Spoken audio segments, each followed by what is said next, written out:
Evangelho segundo escreveu Lucas, capítulo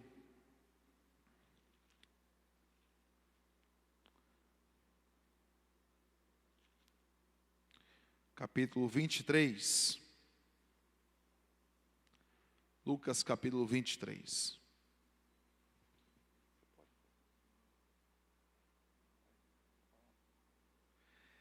Irmãos, amanhã nós vamos ter o culto da ceia aqui na igreja, vai ser 6 horas da manhã. A congregação aí de Nova Paulista aí está convocada, aí toda a igreja, todas as congregações, todo o povo batista da cidade de Pederneiras, 6 horas da manhã para a gente fazer um culto aqui de celebração, de culto da Páscoa. Vai ter a ceia do Senhor também, 6 horas da manhã, tá bom? Acordar cedo, João. O João já acorda cedo, né? Acordar cedo aí e vir para o culto aqui. Amém? Glória a Deus. Lucas capítulo 23, verso de número 33. Lucas 23, 33.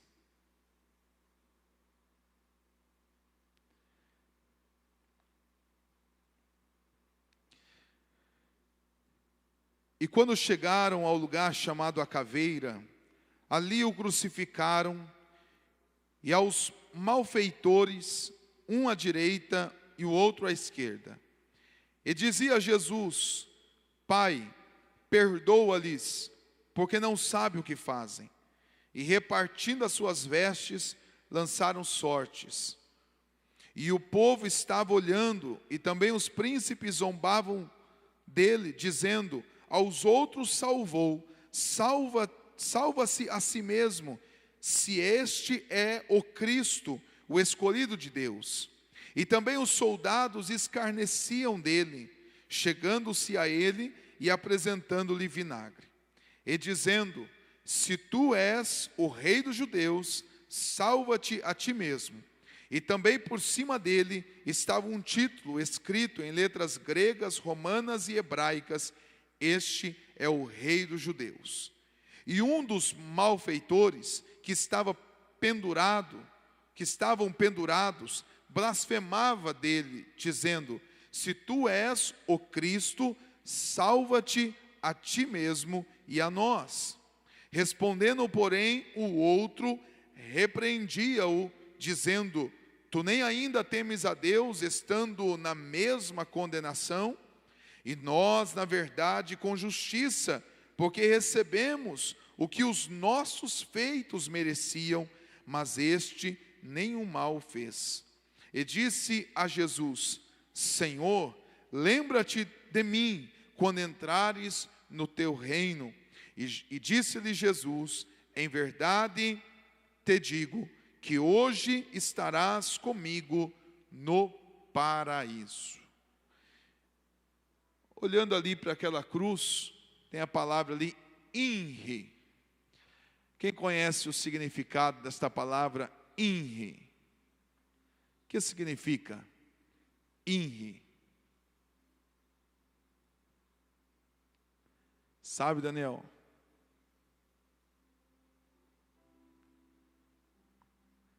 O que significa a palavra INRI? INRI é um acróstico. São as primeiras letras: Jesus Nazareno, Rei dos Judeus. São as iniciais: Jesus de Nazaré ou Jesus Nazareno, Rei dos Judeus. INRI é uma palavra no latim, é um acróstico no latim. Não tem a palavra J no hebraico, é a palavra I, Iavé, Yeshua, Hamashia, INRI, só para a gente saber. Irmãos, essa palavra muito poderosa, relatada nos evangelhos, por Mateus, por Marcos, por Lucas e por João. Ela é tão significativa, ela é tão poderosa, que os 4 evangelistas mencionaram no seu evangelho. Trazendo as boas novas, é o cerne do cristianismo. É o eixo central da nossa fé. É esta passagem aqui. Tudo é importante. O nascimento de Jesus é importante. Os milagres de Jesus que confirmaram a sua divindade é importante. A pregação de Jesus é importante. Mas a crucificação e ressurreição são o eixo central da nossa fé. Se quebrar a crucificação e a ressurreição, toda a estrutura da nossa fé vai por água abaixo. É destronada, é destruída. A mensagem da cruz. E a mensagem da cruz, tem até um louvor no hino da harpa, no cantor cristão. Sim, eu amo a mensagem da cruz. Até morrer eu a vou proclamar. Eu amo a mensagem da cruz. As igrejas parece que num passado, elas pregavam muito mais do que se prega nos nossos dias, a mensagem da cruz.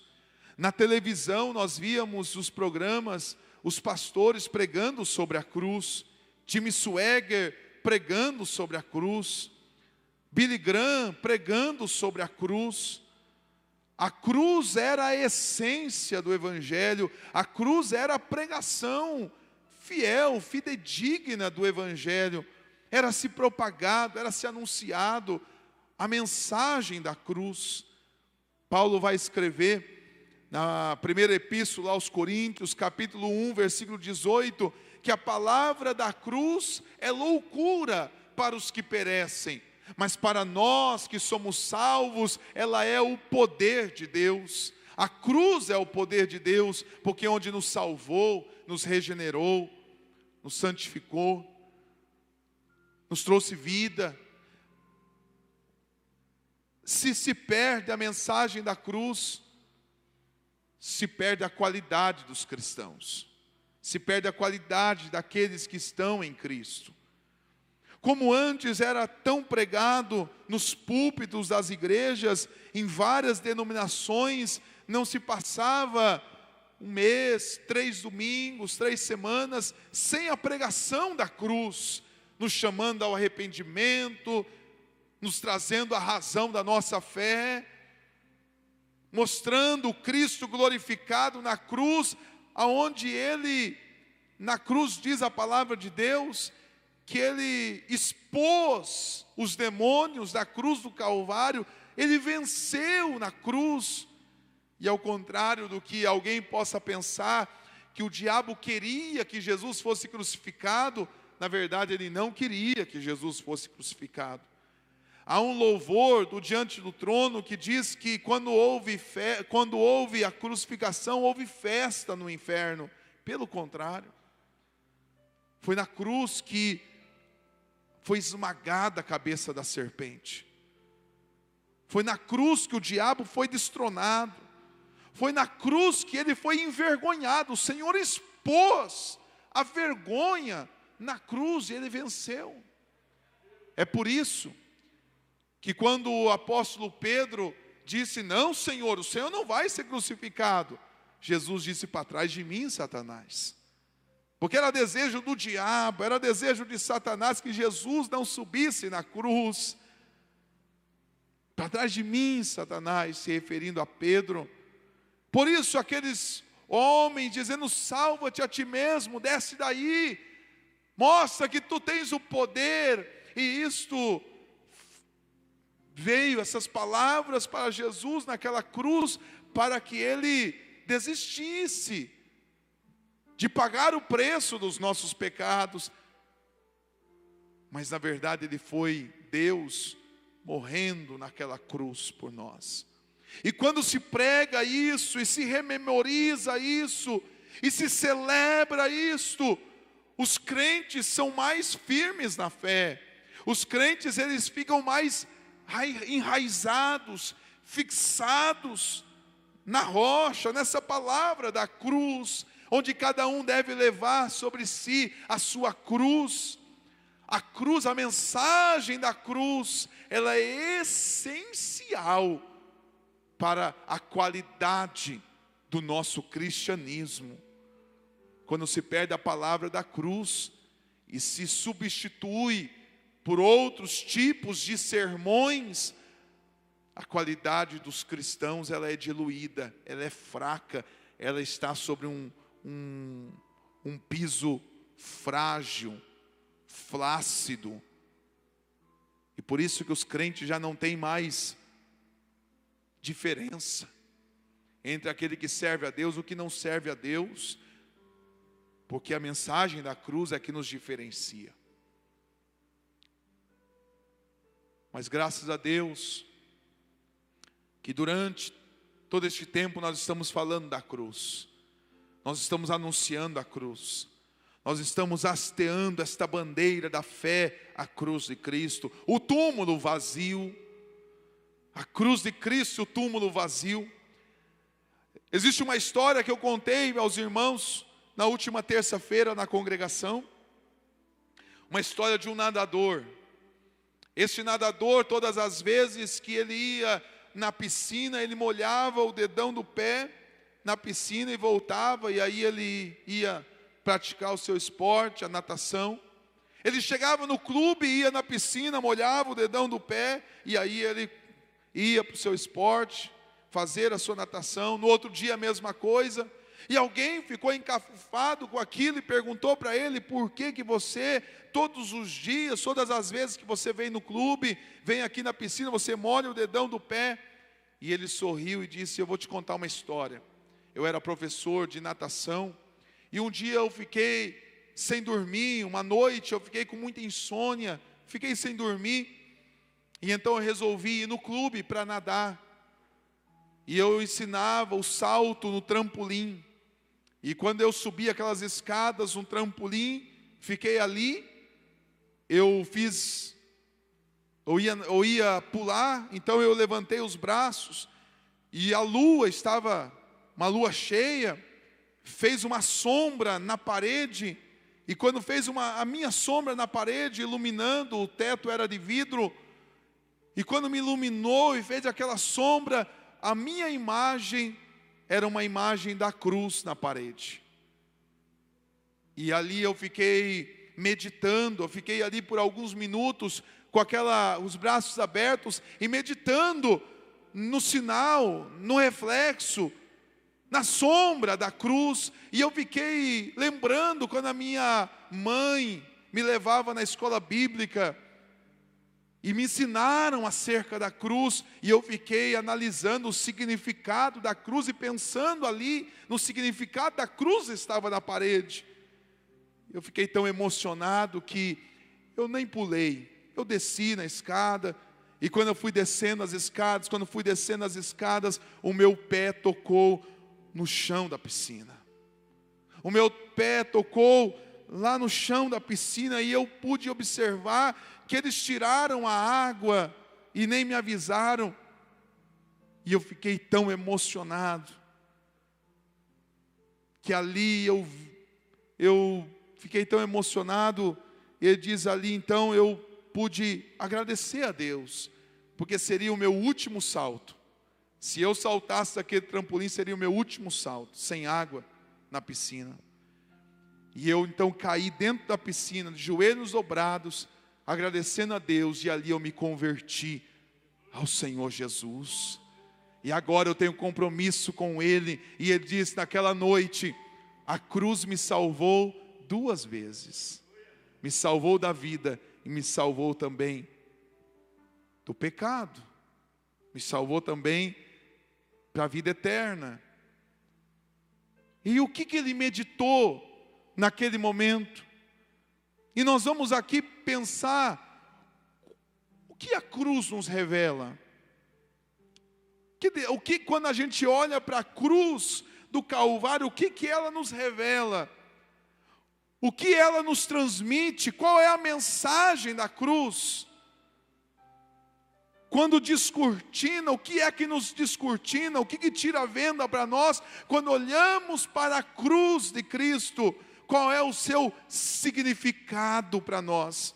O que a cruz representa para você? O que a cruz significa para você? O que a cruz tem como sentido para a sua vida? Para alguns, a cruz não é nada. Para alguns fazem um sinal da cruz, mas nem sabem o que estão fazendo. Para alguns olham aquela palavra INRI, mas nem sabem qual é o seu significado. O rei dos judeus, o porquê colocaram aquilo sobre aquela madeira? Qual é o significado da cruz para nós? Ainda hoje eu estava no hospital em visita e falando com aqueles pacientes, dizendo: tem muitas pessoas que acreditam em Deus,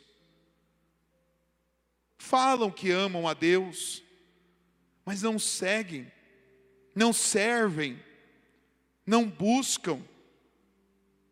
E eu dizia assim, eu tenho certeza para aqueles pacientes: se alguém falar para você, eu te amo, e ficar te traindo, dizer eu te amo, e ficar te maltratando, eu te amo, e ficar te desobedecendo, não combina. Você está me honrando de lábios, você está me dizendo que ama só de boca para fora. É da mesma forma que Deus entende, quando muitos dizem: eu acredito em Deus, eu acho que Deus é bom, Deus é justo, eu até rezo ou oro. Se a gente não tiver compromisso com Deus, se a gente não obedecer a Deus, o que a cruz significa para nós? O que a cruz significa para você? Eu vou falar para nós aqui nessa palavra o que a cruz significa. O que a cruz me revela. Quando eu olho para a cruz, eu vejo ali estampado a minha condição de pecador. A cruz me revela o meu pecado. A cruz, ela coloca o meu pecado no meu rosto. A cruz me revela que eu sou pecador. A cruz traz e joga no meu rosto: você é pecador. Mas não no sentido, eu sou pecador, falho. Não, pecador de fato, imerecido. Eu não mereço nada, eu sou pecador, a minha essência está no pecado, eu estou mergulhado no pecado, eu sou pecador, eu sou mau. A minha natureza é perversa, a minha natureza é má. A cruz me revela que somos maus. É isso que a cruz nos revela. Quando chega um jovem diante de Jesus e diz: bom mestre, e Jesus disse: por que me chamas bom? Bom é Deus. Bom é Deus. Por que me chamas bom? Bom é Deus. Sabe por quê? Porque aquele jovem chega diante de Jesus vestidos de suas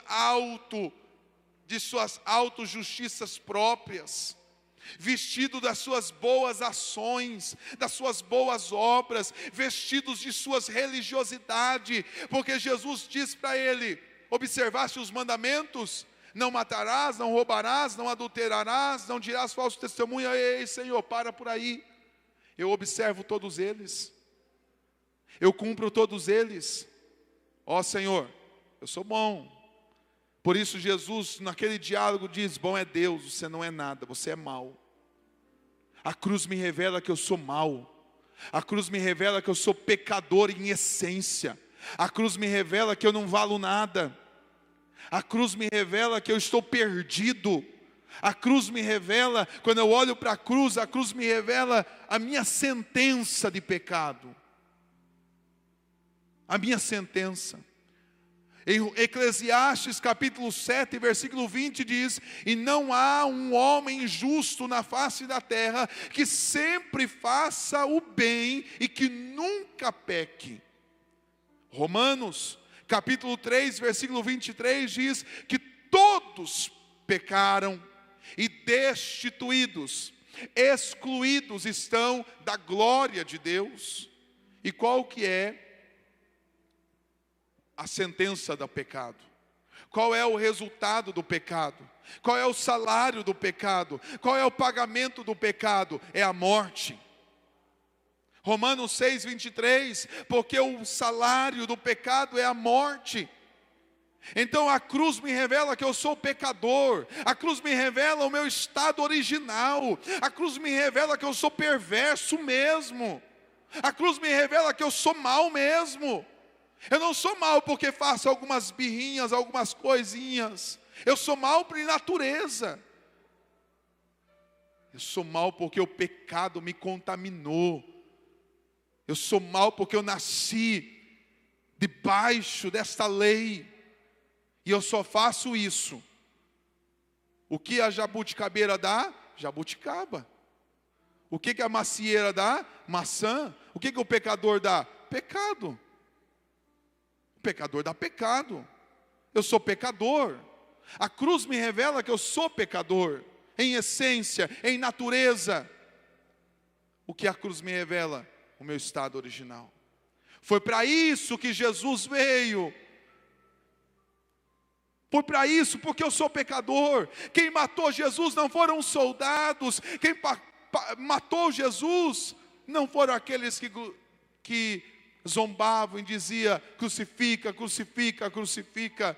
Quem matou Jesus não foram os religiosos. Na verdade foram todos nós. Foram as nossas ações, foi a nossa natureza que pregou Jesus no Calvário. Eu sou assassino de Cristo.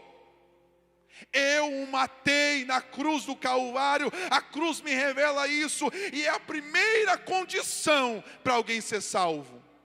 É entender que é pecador. O Espírito Santo veio para quê? Para convencê-lo do pecado. Se nós não tivermos a consciência do pecado, nós não seremos salvos. Se nós nos vestirmos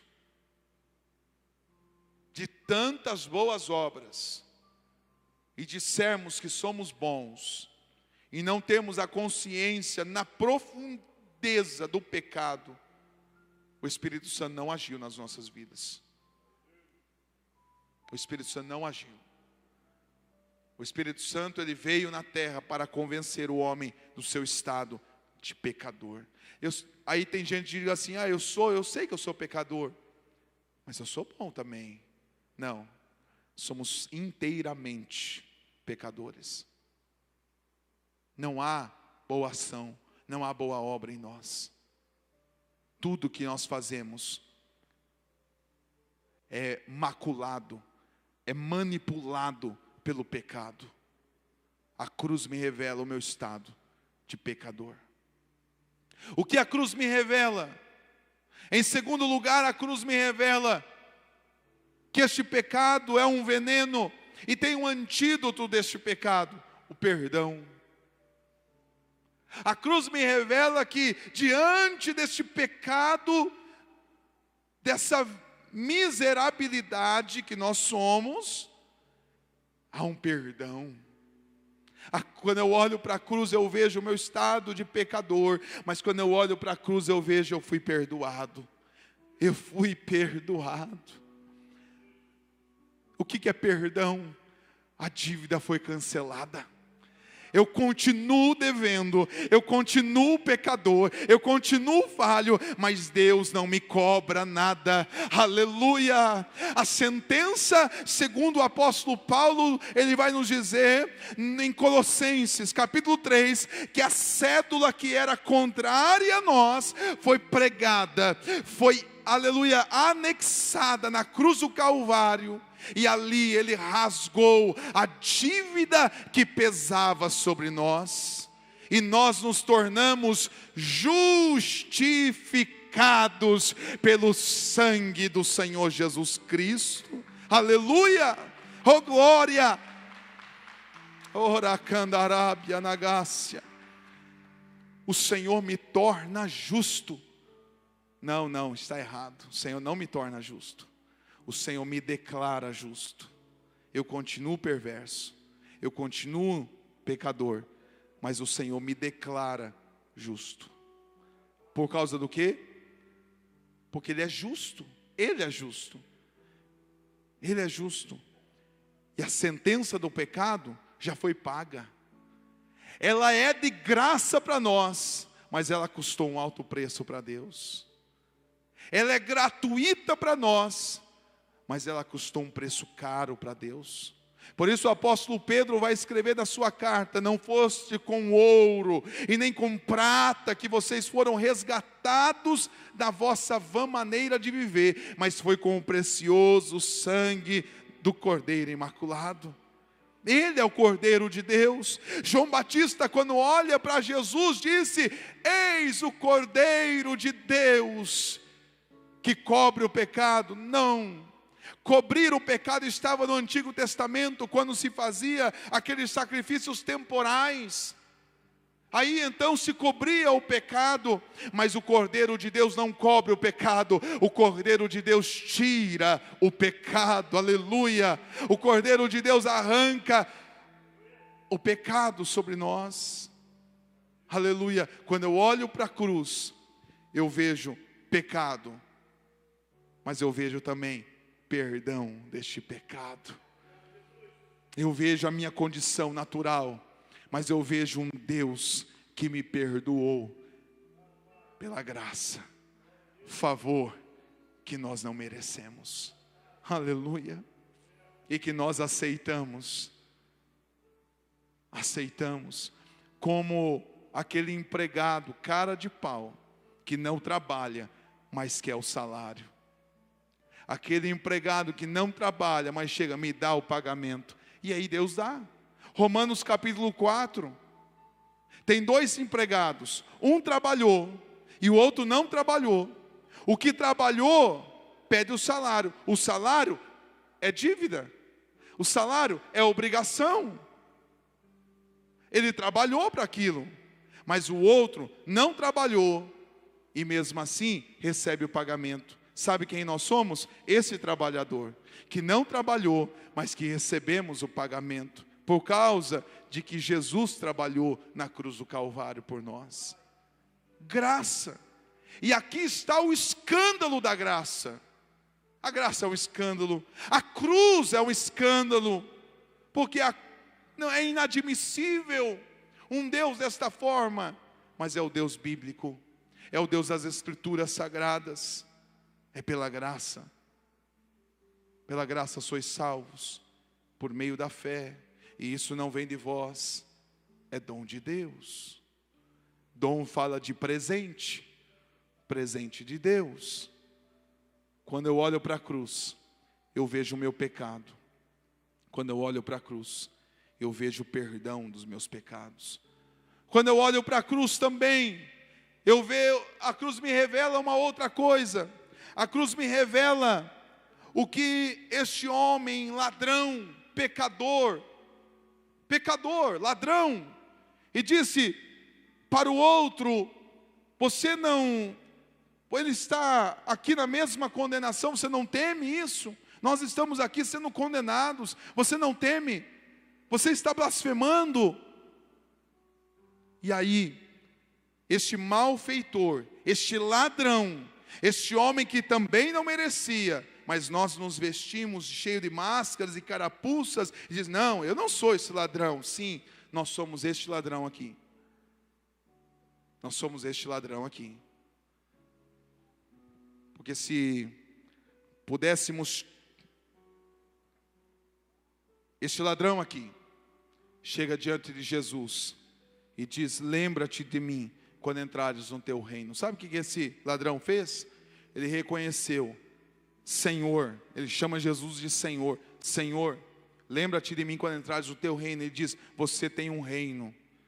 Ele está dizendo: o Senhor é rei, tu tens um reino. Lembra-te de mim quando entrares no teu reino. E sabe o que Jesus fez? Disse: hoje mesmo estarás comigo no paraíso. Sabe o que a cruz me revela? O meu pecado.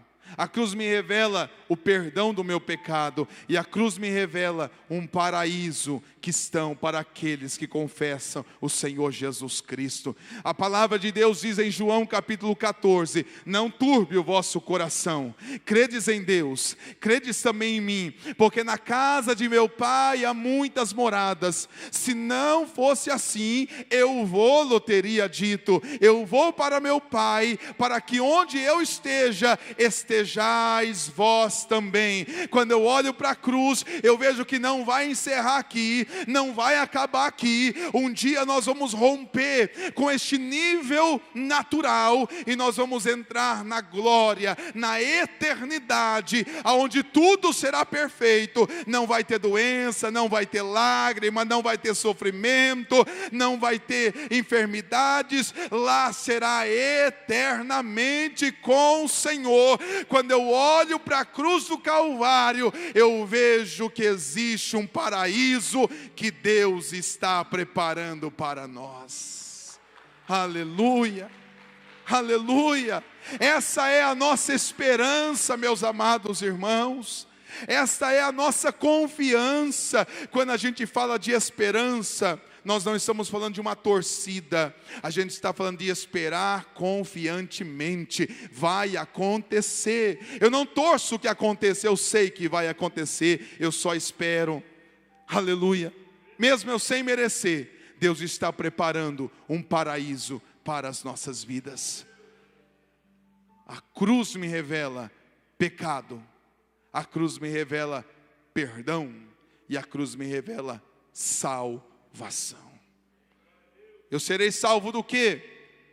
Da dívida, do problema, das circunstâncias? Não, eu serei salvo da morte eterna. Eu serei salvo do pecado, como eu li lá no começo, às 15 horas. Onde está a tua vitória, ó morte? Onde está o teu aguilhão, ó inferno? Acabou. Acabou. Por que acabou? Porque a cruz me revela perdão. Eu não mereço, mas Ele merece. E a justiça dele recai sobre mim, por isso eu sou justificado. E eu vou para o céu, não pelos meus méritos, mas pelos méritos dele, que foi na cruz do Calvário. Mas não para por aí. Ao terceiro dia, ele ressurge dentre os mortos, vivo está. Aleluia. Vivo ele está. A tumba vazia, o sepulcro vazio, é um grande sinal da nossa vitória.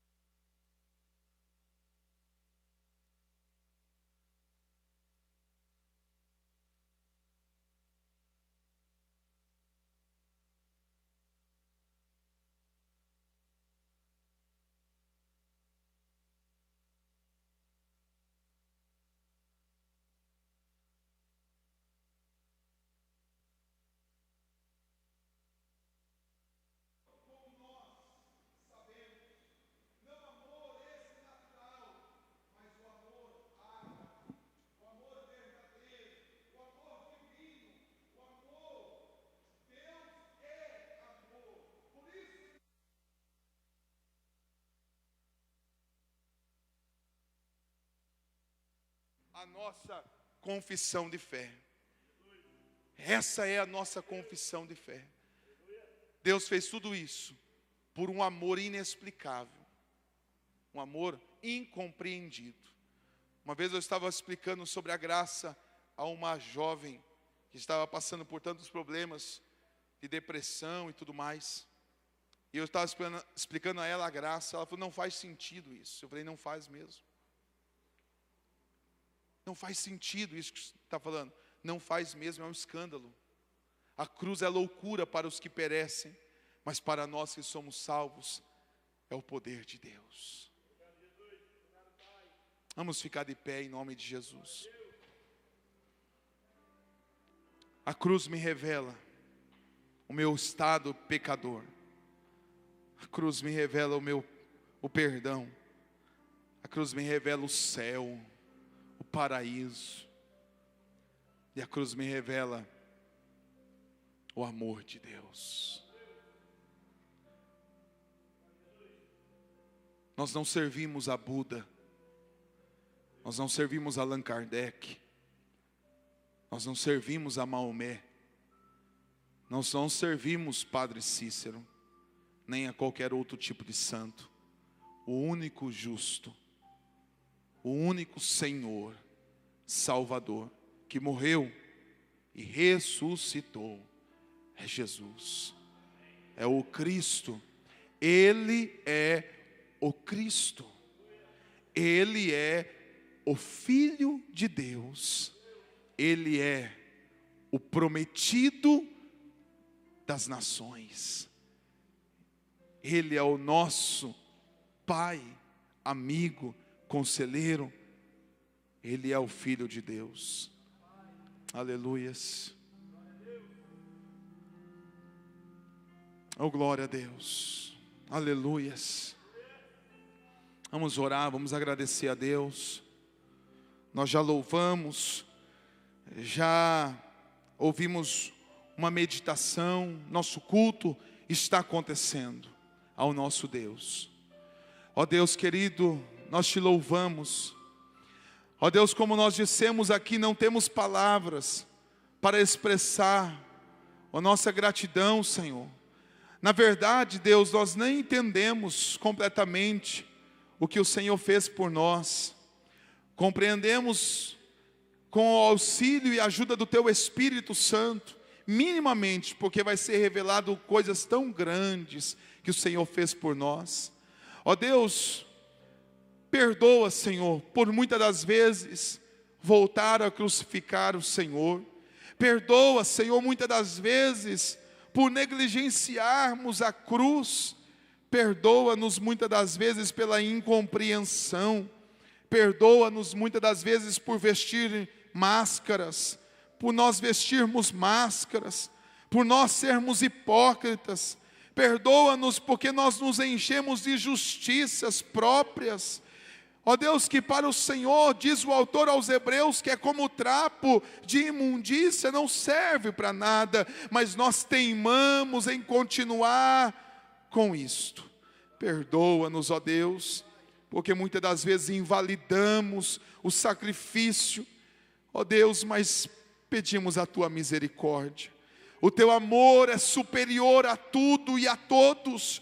O Senhor vai além de placa, de religião, de denominação, de tudo. O Senhor é além de tudo isso. Ó Deus, e o Teu amor é superior ao nosso pecado. O Teu amor é superior à nossa ignorância. O Teu amor, a Tua graça, ela é sustentadora. E mesmo na nossa fragilidade e fraqueza, o Teu poder se aperfeiçoa. Deus, que possamos, ó Deus amado, com a ajuda do Teu Espírito, ó Deus, a vivenciarmos uma vida cristã de acordo com as sagradas Escrituras, que com o auxílio do Teu Espírito Santo, possamos, ó Deus, dimensionar, mesmo que um pouco, aquilo que o Senhor fez por nós, e a partir de então, a santidade não será peso, a santidade será uma alegria, porque viveremos para Ti. Como um dia o Senhor morreu por nós, também morramos, sejamos sepultados com o Senhor, para que, sepultados com o Senhor, também possamos ressuscitar com o Senhor.